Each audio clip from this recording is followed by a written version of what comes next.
Hello बच्चों, जय हिंद। मैं राजेश सर। मैं जो है आज आप लोग के लिए फिर से एक बार लेकर के आया हूँ टेंस। ठीक है। ये जो है आज ये जो है वीडियो है। आज जो है हम लोग पढ़ने वाले हैं प्रेजेंट कंटिन्यूअस टेंस। ठीक है, या इसका दूसरा जो नाम है वो प्रेजेंट इम्परफेक्ट टेंस। चलिए शुरू करते हैं। सबसे पहले इसका इंग्लिश डेफिनेशन से शुरू करते हैं। ये होता क्या है देखिए। हालांकि the tense by which we came to know that some action is going on in the present time and is going to happen till the future. कहने का मतलब क्या हुआ देखिएगा। वह टेंस जिससे हमें यह पता चलता है कि कोई कार्य वर्तमान समय में जारी है और आगे तक होने वाला है, मतलब फ्यूचर तक होने वाला है, भविष्य तक होने वाला है। वह जो टेंस है वह क्या कहलाता है? प्रेजेंट कंटिन्यूअस टेंस कहलाता है। या इसका जो दूसरा नाम है वह क्या है? प्रेजेंट इम्परफेक्ट टेंस है। ठीक है। चलिए अब हम इसका जो है आइडेंटिफिकेशन देख लेते हैं। इसका जो है आइडेंटिफिकेशन है कि जिस वाक्य के क्रिया के अंत में, याद रखना यहाँ पे वर्ब होगा, वर्ब के अंत में होगा, वाक्य के अंत में केवल देंगे तो वो गलत हो जाएंगे। ठीक है। यहाँ पर ये याद रखना है कि जिस वाक्य के वर्ब के अंत में रहा, रहे, रही और हाय हो लगा रहेगा उसे हम लोग क्या कहेंगे? प्रेजेंट कंटिन्यूअस टेंस कहेंगे। ठीक है। जैसे इसका एग्जांपल हम लोग देखते हैं। देखिएगा यहाँ पे क्या दिया हुआ है कि मैं दरवाजा खोल रहा हूँ। ठीक है। मैं बाहर से आ रहा हूँ। तो ये सब क्या है? आपके जो है प्रेजेंट कंटिन्यूअस टेंस के एग्जाम्पल है। नहीं, हम अपने देश की सेवा कर रहे हैं। तो देखिएगा इसमें एक बात कॉमन क्या है कि लास्ट में क्या लगा? देखिए रहा हूँ लगा है। नहीं, इसमें भी रहा हूँ लगा है। हम अपने देश की सेवा कर रहे हैं, इसमें भी रहा है लगा है। नहीं, हम लोग बेंच पर बैठ रहे हैं, ये भी क्या है? रहा है लगा है। तो ये क्या हो जाएगा? प्रेजेंट कंटिन्यूअस कंटिन्यूअस टेंस होगा। ठीक है। चलिए अब हम लोग जो है इसका कुछ रूल देखते हैं। इसका रूल क्या होता है? सबसे पहले हम लोग अफर्मेटिव सेंटेंस के लिए रूल देखेंगे। अफर्मेटिव सेंटेंस का जो रूल होता है वो क्या होता है? Subject plus is oblique M oblique R plus क्या होता है? वी फोर, नहीं प्लस ऑब्जेक्ट प्लस क्या हो जाता है? ईटीसी। अब यहाँ पे एक ट्विस्ट है। इज का प्रयोग हम लोग कहाँ करेंगे? एम का प्रयोग कहाँ करेंगे? आर का प्रयोग कहाँ करेंगे? तो देखिए यदि सब्जेक्ट के रूप में क्या रहेगा? ही रहेगा, सी रहेगा, इट रहेगा, या फिर एक नाम रहे, तो उसके साथ हम लोग किसका प्रयोग करते हैं? इज का प्रयोग करते हैं। ठीक है। इसके बाद देखिएगा यदि सब्जेक्ट के रूप में आई रहे, नहीं केवल आई ही ऐसा सिस्टम ऑफ इंटरनेशनल है ये। अगर मान लीजिए आई रहे तो इसके साथ हम लोग किसका प्रयोग करते हैं? एम का प्रयोग करते हैं। ठीक है। केवल एम का जो प्रयोग है आई के साथ होता है और किसी के साथ नहीं होता है। चलिए इसके बाद अगर हम देखेंगे तो यदि सब्जेक्ट के रूप में क्या रहे? देखिए वी रहे, दे रहे, यू रहे, या एक से अधिक नाम रहे, नहीं तो उसके साथ हम लोग किसका प्रयोग करते हैं? आर का प्रयोग करते हैं। तो ये मतलब आसान सी चीज़ है। ये हम लोग जानते होंगे पहले से भी। ठीक है। चलिए आगे बढ़ते हैं। कुछ एग्जाम्पल हम लोग जैसे कर लेते हैं। जैसे यहाँ पर है कि हम लोग दूध पी रहे हैं। ठीक है। तो अगर देखिएगा रूल के अकॉर्डिंग देखिएगा तो सबसे पहले क्या होता है? सब्जेक्ट होता है। तो यहाँ पर क्या हो गया? मतलब हम लोग नहीं है, आप लोग हैं। आप लोग दूध पी रहे हैं, तो आप लोग का जो होता है मीनिंग क्या होता है? यू होता है। ठीक है। ये प्रोनाउन है एक प्रकार का। इसके बाद होता है is oblique M oblique R. चूँकि यहाँ पे सब्जेक्ट क्या है? यू है। यू के अकॉर्डिंग क्या हो जाएगा? आर होगा। क्योंकि हम लोगों ने पढ़ा है कि यदि सब्जेक्ट के रूप में आई, वी नहीं, आई नहीं होता है, वी, दे, यू या एक से अधिक नाम है, किसका प्रयोग करते हैं? आर का। इस प्रकार से जो ये ट्रांसलेशन हो जाएगा इसका, क्या हो जाएगा? यू आर और प्लस क्या होता है? V four. तो यहाँ पर दूध पीना है ना, तो ड्रिंक होगा। नहीं, वी फोर में हम लोग पता है, हम लोग को पता है क्या करते हैं? आईएनजी लगाते हैं फॉर्म में। नहीं, इस प्रकार से क्या हो जाएगा? You are drinking. ठीक है। और क्या हो जाएगा? मिल्क। चलिए अब हम लोग देखते हैं अगले एग्जाम्पल पे आते हैं। जैसे वह सड़क पर दौड़ रहा है। ठीक है। इसका क्या हो जाएगा फिर? अकॉर्डिंग टू रूल जाएंगे तो क्या होता है? रूल में सब्जेक्ट होता है, तो सब्जेक्ट इसका क्या हो गया? वह हो गया। नहीं, वह का इंग्लिश क्या होता है? ही होता है। ही के साथ अगर मान लीजिए हम लगाएंगे हेल्पिंग वर्ब, तो इज का प्रयोग करेंगे। नहीं, इसके बाद दौड़ना, वी फोर हो गया रनिंग। और कहाँ पर? रोड पर। नहीं, सड़क पर, तो क्या हो जाएगा? On the road. हरी जैसे अगला है कि हरी अपना पाठ याद कर रहा है, तो क्या हो जाएगा? देखिएगा हरी, हरी के साथ एक नाम है तो इज लगाएंगे। और क्या होगा? Studying his lesson. यहाँ पर रीडिंग भी दे सकते हैं और स्टडिंग भी होगा, दोनों हो सकता है। ठीक है। हम कंफ्यूजन करने वाली कोई बात नहीं है। जैसे एक और एग्जाम्पल है, राहुल चोर को पीट रहा है। देखिए क्या दिया है? राहुल चोर को पीट रहा है, तो राहुल एक नाम है, तो क्या लगेगा? राहुल मीज लगेगा। नहीं, चोर को पीट रहा है तो क्या हो जाएगा? Beating a thief. ठीक है। समझ में आ रहा है आप लोग को? इसके बाद क्या है? देखिए नाव पानी में तैर रहा है, तो क्या हो जाएगा? The boat. और बोट नाव एक ही है, इज हो जाएगा। तैरना का क्या होता है? फ्लोट। नहीं, तो क्या हो जाएगा? Floating in the water. ठीक है। इस प्रकार से हम लोगों ने अफर्मेटिव सेंटेंस का जो है एग्जाम्पल देखा। अब कुछ हम लोग निगेटिव सेंटेंस का रूल देख लेते हैं और फिर कुछ एग्जाम्पल जो है इसका देख लेते हैं निगेटिव सेंटेंस का। ठीक है। जैसे इसका रूल क्या होता है निगेटिव सेंटेंस का? सब्जेक्ट होता है। ठीक है। इसके बाद क्या होता है? Is oblique M oblique R plus क्या होता है? नोट होता है। नहीं, नोट यहाँ पे होना चाहिए था। ठीक है। इसके बाद होता है वी फोर, ये नोट यहाँ पे नहीं होता, ये मिस हो गया। यहाँ पे नोट हो जाता, प्लस क्या होगा ऑब्जेक्ट प्लस ईटीसी। कभी भी हम लोग हेल्पिंग वर्ब के बाद ही जो है नेगेटिव सेंटेंस में जो नोट का प्रयोग करते हैं वो करते हैं, ठीक है। चलिए इसका एग्जाम्पल क्या दिया है, कुत्ता मालिक के पास नहीं बैठ रहा है, तो क्या होगा हो जाएगा इसका, इसका देखिएगा सब्जेक्ट तो क्या होगा द डॉग, नहीं, इसके बाद जो है द डॉग तो एक नाम है, तो एक नाम नाम के साथ हम लोग किसका प्रयोग करते हैं, एक नाम मतलब सिंगुलर हो गया, सिंगुलर के साथ हम लोग किसका प्रयोग करते हैं, इज का, इज हो जाएगा अकॉर्डिंग टू, अगर रूल देखिएगा तो यहाँ पे फिर क्या है नोट है, तो किसका प्रयोग करेंगे नोट का। इसके बाद होता है भी फोर, भी फोर का मतलब क्या होता है घर में आईएनजी लगाना, नहीं, तो क्या हो जाएगा फिर सीट होता है बैठना का, इसमें आईएनजी लगा दीजिए, क्या हो जाएगा सीटिंग। तो किसके पास के लिए हम लोग नियर का प्रयोग करते हैं, मालिक का ओनर हो जाता है, तो क्या हो जाएगा नियर द ओनर, ठीक है। देखिए तो रूल याद रखेंगे तो सारा बन जाएगा।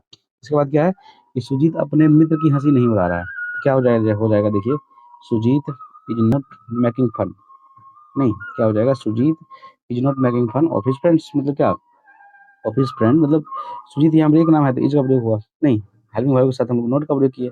इसके बाद मतलब हंसी उड़ाना क्या होता है मेकिंग फन होता है, तो यहाँ पर मेक माइनजी लग गया तो क्या हो गया मेकिंग फन विभर का प्रयोग किया, ऑफ हिज फ्रेंड्स हो गया, ठीक है। इस प्रकार से हम लोगों ने नेगेटिव सेंटेंस का कुछ रूल देखा। अब जो है हम लोग पढ़ेंगे इंट्रोगेटिव सेंटेंस। चलिए इंट्रोगेटिव सेंटेंस करने से पहले कुछ हम लोग जो है नेगेटिव सेंटेंस का और देख लेते हैं, ठीक है। एग्जाम्पल, वो जैसे वह खाना नहीं बना पका रही है, तो वह का क्या हो जाएगा यहाँ पे सी हो जाएगा, नहीं, वह का यहाँ पे क्या हो जाएगा सी हो जाएगा, सी के साथ हम लोग इसका प्रयोग करेंगे इसका, क्योंकि हम लोग इसका प्रयोग करे हैं। यदि सब्जेक्ट के रूप में ही सी या एक नाम रहे तो इसके साथ हम लोग किसका प्रयोग करते हैं इसका प्रयोग करते हैं। इसके बाद हम लोग नोट का प्रयोग करेंगे, नोट क्या हो जाएगा कुकिंग फूड हो जाएगा, ठीक है। इसके बाद जो अगला सेंटेंस है वो क्या है देखिएगा, कह रहा है कि रीना और वीना झगड़ा नहीं कर रही है, तो यहाँ पे क्या हो गया रीना एंड वीना दो नाम है, ठीक है, और दो नाम के साथ किसका प्रयोग करेंगे आर का, और क्या हो जाएगा आर के बाद हम लोग जानते हैं हेल्पिंग वर्ब के बाद नोट का प्रयोग करते हैं, क्या हो जाएगा नोट क्वालिटी। इसके बाद क्या है देखिए लड़कियां नृत्य नहीं कर रही है, नहीं, तो लड़कियां बहुत सारी लड़कियां हैं तो किसका प्रयोग करेंगे द गर्ल्स का, ठीक है, क्योंकि लड़कियां बहुत सारी है तो हम लोग किसका प्रयोग करेंगे आर का प्रयोग करेंगे, आर के साथ हेल्पिंग वर्ब क्या हो जाएगा नोट, और डांस, डांस में हम लोग वी फोर लगाएंगे तो मतलब आईएनजी लगाएंगे, डांस का क्या आईएनजी लगाएंगे क्या हो जाएगा डांसिंग हो जाएगा, डांसिंग हो जाएगा, ठीक है। इस प्रकार से हम लोगों ने नेगेटिव सेंटेंस पढ़ा। अब जो है हम लोग पढ़ेंगे इंट्रोगेटिव सेंटेंस। चलिए सबसे पहले हम जो है इंट्रोगेटिव सेंटेंस का रूल देख लेते हैं। इसका जो रूल होता है वो क्या होता है, इसका रूल होता है देखिएगा, पहले हेल्पिंग वर्ब हो जाता है, क्या होता है इज एम आर, नहीं, क्या होता है is M R plus subject plus V four plus object plus ईटीसी, और इसमें जो इम्पोर्टेंट चीज़ है वो क्या है क्वेश्चन मार्क का लगा होना चाहिए, चाहे वो हिंदी के सेंटेंस हो या फिर इंग्लिश का सेंटेंस हो। जैसे है देखिए क्या लड़के मैदान में उछल रहे हैं, ठीक है, लड़के बहुत सारे लड़के हैं, इसके अकॉर्डिंग हम लोग किसका प्रयोग करेंगे आर का, लड़के हैं तो क्या हो जाएगा द बॉयज। इसके बाद वी फोर का प्रयोग करेंगे क्या हो जाएगा जंपिंग, नहीं, मैदान में तो क्या हो जाएगा इन द ग्राउंड हो जाएगा, ठीक है। दूसरा देखते हैं, चलिए दूसरा एग्जाम्पल हम लोग देखते हैं, क्या दिया, क्या हुआ विद्यालय से घर आ रहा है, तो क्या हुआ है तो हुआ के अकॉर्डिंग हम लोग किसका प्रयोग करेंगे इज का, नहीं, हुआ आ रहा है तो पुरुष हुआ, मेल हुआ जी, तो मेल के हिसाब से ही का प्रयोग करेंगे, नहीं। इसके बाद रूल में देखिए क्या दिया हुआ है वी फोर, तो क्या हो जाएगा कमिंग, नहीं, कहाँ से आ रहा है स्कूल से घर आ रहा है तो होम, और कहाँ से आ रहा है फ्रॉम स्कूल, नहीं, ऑब्जेक्ट यहाँ पे होम हो गया, बाद में ईटीसी मिल जाएगा, ठीक है। चलिए और एग्जाम्पल हम लोग देखते हैं, जैसे क्या मैं बाहर से आ रहा हूँ, मैं के हिसाब से क्या लगेगा फिर एम लग जाएगा, वहाँ पे देखिएगा क्या लग जाएगा एम लग जाएगा, नहीं, और आई का मैं का तो पता ही है आई होता है। इसके बाद भी फोर का प्रयोग करेंगे तो कमी, और कहीं से आ रहे हैं तो किसका प्रयोग करते हैं फॉर्म का, फॉर्म का करते हैं, ये सब प्रीपोजिशन में पढ़ेंगे हम लोग आगे टेंस के बाद, ठीक है। क्या हो जाएगा आउटसाइड। इसके बाद क्या हम अपने देश की सेवा करते हैं, तो हम है तो वी हो गया, ठीक है, तो वी के अकॉर्डिंग किसका प्रयोग करते हैं आर का, और देश की सेवा करना होता है सर्व, उसमें लगाएंगे आईएनजी, हर में आईएनजी लगाएंगे, सर्विंग क्या हो जाएगा आवर कंट्री, ठीक है। इस प्रकार से हमारा ये हुआ। अब जो है हम लोग जो है कुछ डब्ल्यू एच इंटरोगेटिव सेंटेंस कर लेते हैं। चलिए हम लोग जो है इंटरोगेटिव सेंटेंस का कुछ रूल देख लेते हैं। सबसे पहले जो इंटरोगेटिव सेंटेंस है डब्ल्यू एच इंटरोगेटिव सेंटेंस, उसका रूल क्या होता है डब्ल्यू एच हम लोगों ने पढ़ा है पिछले की वीडियो में, अगर आप लोग नहीं पढ़े हैं तो पीछे मतलब प्रीवियस वीडियो में देख लीजिए, पूरा डब्ल्यू एच के बारे में विस्तार से बताया गया है, ठीक है। इसका जो रूल होता है वो क्या होता है W H plus is M oblique R, is oblique M oblique R plus क्या होता है subject plus B four plus object plus क्या हो जाता है ईटीसी, प्लस जो सबसे इंपॉर्टेंट चीज़ है वो किसका प्रयोग करेंगे हम लोग क्वेश्चन मार्क का चिन्ह का प्रयोग करेंगे, ठीक है, क्वेश्चन मार्क का चिन्ह का प्रयोग करेंगे। अब जैसे इसका एग्जाम्पल अगर देखेंगे तो वह क्या दिया हुआ है, कह रहा है देखिएगा मैं किताब क्यों पढ़ रहा हूँ, ये डब्ल्यू एच हो गया, नहीं, और हम लोग जानते हैं कि क्यों जो होता है क्यों, ठीक है, उसका क्या होता है फिर क्यों का वाई होता है, पता है हम लोग को, नहीं, और हम लोग मैं है यहाँ पे, मैं का तो आई होगा, और आई के अकॉर्डिंग हम लोग किसका प्रयोग करेंगे एम का, रूल के अकॉर्डिंग हम लोग जा रहे हैं डब्ल्यू एच वर्ड वाई दिए इसके बाद एम दिए इसके बाद आई, ठीक है? इसके बाद क्या हो गया फिर रीडिंग, इसके बाद फिर क्या हो गया द, इसके बाद फिर क्या हो गया बुक। नहीं तो यहाँ पे क्या है पहले WH वर्ड है वाइफ, इसके बाद फिर क्या हो गया हेल्पिंग वर्ब। हेल्पिंग वर्ब क्योंकि सब्जेक्ट यहाँ पर आई है उसके अकॉर्डिंग हम लोगों ने क्या लगाया एम लगाया, ठीक है? इसके बाद क्या है V4 है, V4 मतलब क्या? वर्ब में वर्ब का जो है फोर्थ फॉर्म है, नहीं फोर्थ फॉर्म के लिए हम लोग किसका प्रयोग करते हैं? आईएनजी का प्रयोग करते हैं। तो रीड आईएनजी लगा दें क्या हो गया रीडिंग। इसके बाद ऑब्जेक्ट है तो ऑब्जेक्ट क्या होगा? मैं किताब क्यों पढ़ रहा हूँ? तो मतलब किताब हो गया ना ऑब्जेक्ट, ठीक है? The book. और सबसे इम्पोर्टेंट चीज़ है कोई भी जो इंटरोगेटिव सेंटेंस होता है उसमें किसका प्रयोग करते हैं? क्वेश्चन मार्क का। यहाँ पर क्वेश्चन मार्क लगाना अनिवार्य है, ठीक है? इसके बाद है देख लीजिए हम लोग खिड़की कैसे खोल रहे हैं, तो क्या हो जाएगा? हम लोग कैसे का क्या हो जाएगा फिर हाउ हो जाएगा, क्योंकि सब्जेक्ट यहाँ पे हम लोग है, हम लोग का होता है वी के अकॉर्डिंग हम लोग किसका प्रयोग करते हैं? आर का। नहीं, खोलना खिड़की खोलना क्या हो जाएगा? ओपनिंग, फिर ऑब्जेक्ट में जाएगा द विंडो, ठीक है? इसके बाद क्या हो जाएगा? क्वेश्चन मार्क का चिन्ह। इसके बाद है तुम लोग खाना कहाँ खा रहे हो? नहीं, कहाँ का क्या हो जाएगा? इसका क्या हो जाएगा देखिएगा, तो तुम लोग खाना खा रहे हो, तो तुम लोग का यहाँ पर क्या है? तुम लोग खाना कहाँ खा रहे हो, ठीक है? तो कहाँ का यहाँ पर क्या हो जाएगा फिर? वेयर हो जाएगा, नहीं? और इसके बाद क्या दिया हुआ है देखिएगा, वेयर हो जाएगा, ठीक है? और इसके बाद जो है तुम लोग है, तो तुम लोग के अकॉर्डिंग हेल्पिंग वर्ब हम लोग किसका प्रयोग करेंगे? आर का। नहीं, इसके बाद फिर क्या हो जाएगा? यू का प्रयोग करेंगे हम लोग, ठीक है? आर के मतलब यू के अकॉर्डिंग तो हम लोग आर ही का ही ना प्रयोग करते हैं। और तुम लोग का तो यू हो जाएगा, इसके बाद V4 का प्रयोग करते हैं तो इट है खाना, खाना का इट V4 क्या हो जाएगा फिर ईटिंग, इसके बाद ऑब्जेक्ट में क्या हो जाएगा? फूड हो जाएगा, ठीक है? इस प्रकार से हम लोगों ने जो है आज प्रेजेंट कंटीन्यूअस किया पूरा टेंस व्याख्या के साथ। अब जो है हम लोग इसके बाद जो है प्रेजेंट परफेक्ट करेंगे, ठीक है?